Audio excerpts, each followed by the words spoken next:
Welcome to the Running Network Show. Join us each time as we explore the people, the places, and the events that shape our great sport.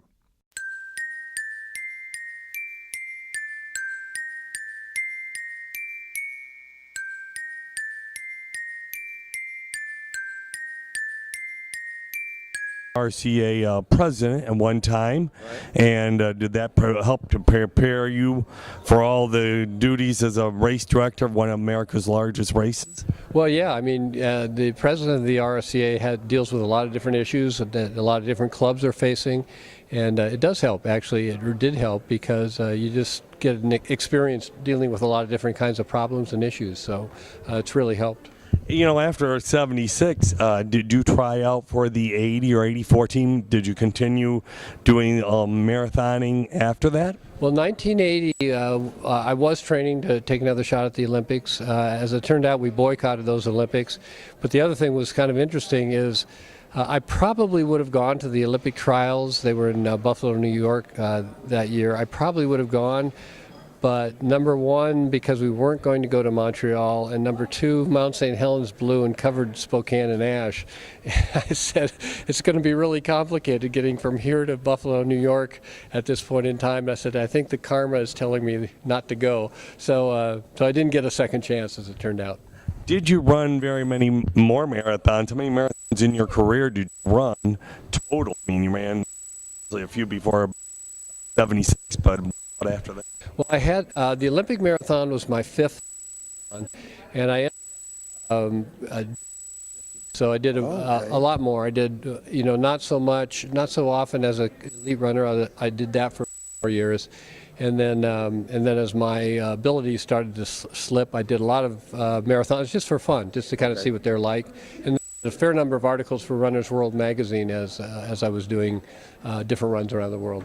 It's a glorious sport. I feel like I could sit in this room and fill up a lot of time sharing those amazing adventures I've had mile per mile, because as each of you know, as we run these miles over the weeks and over the years, each one of those miles becomes a part of us. For better or for worse, they sculpt our spirit and really define who we are as runners, but also as human beings. So very honored to be a part of a sport that can offer that to us on a daily basis.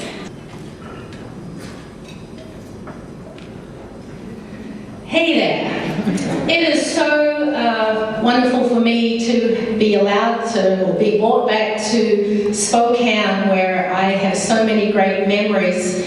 I thank Jean and her committee and her team for giving me this honor, because it brings me back to the city where I won my first American road race in 1981, where I was 25 years old. The sport was amateur, and the 1980 Olympics that I was supposed to go to had a boycott. And I heard about the United States opening up road racing for women. So I packed my bags. I'd been an elementary school teacher for 4 years in New Zealand. I bought my savings. I came here. I heard about Balloons Day after a few weeks of being here, and I called up Don Kardon and said, can I come and run your race?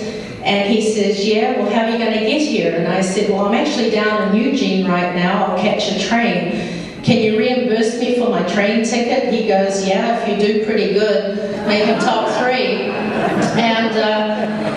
And so I came here, and the Davenport Hotel was the host hotel.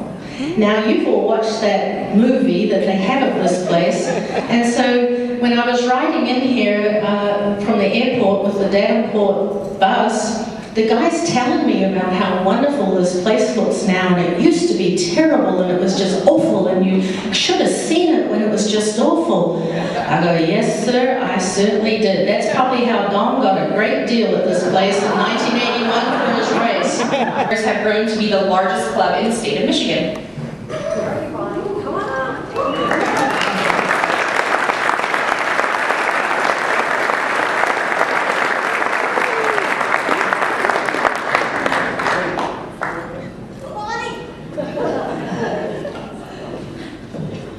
All right, well, Deena, Ann, and Ken gave me a tough act to follow up here, but I would like to start out by saying that I'm honored and very humbled to be here this evening, both as a first-time RRCA convention attendee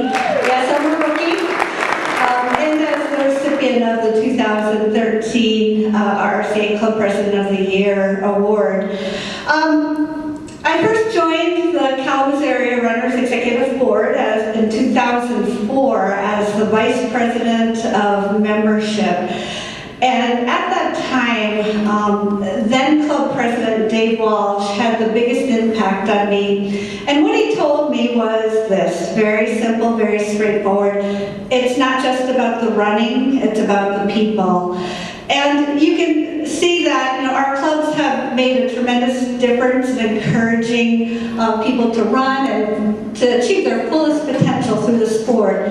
But we've also seen our members meet and get married. We've seen them have kids. We've seen them learn to be leaders through our clubs, and we have seen them pursue new careers through the relationships built through our organizations. We've attended their funerals. It truly is about the people through each of our organizations. Over the last decade, I've been very privileged at serving with an incredible team of leaders, many dedicated running community leaders who have worked tirelessly to grow our organization over the last 10 years. In 2004, we were a small, informal club of 200 members. 10 years later, we have 1,350 members. We just hired a paid executive director, and we now organize or co-organize more than 25 events and programs a year through our organization. This was accomplished through building an organizational infrastructure. It was built through community collaboration. We work with many, many organizations within our community as partners. And I got 30 seconds, I think. So we empower our leaders. We build lifelong relationships at the individual and the organizational level. And that's probably the most important part of our success. All of this fueled by a shared passion for the sport of running. Last, I would like to express my sincere gratitude to Jean Knack and her team. Wonderful team. Give them all a round of applause for everything they've done. The RRCA Board of Directors and our Michigan State rep sitting here, Gary Morgan, for their unwavering support over the years, as well as those participating on the selection committee for this honor. I am deeply grateful. Thank you.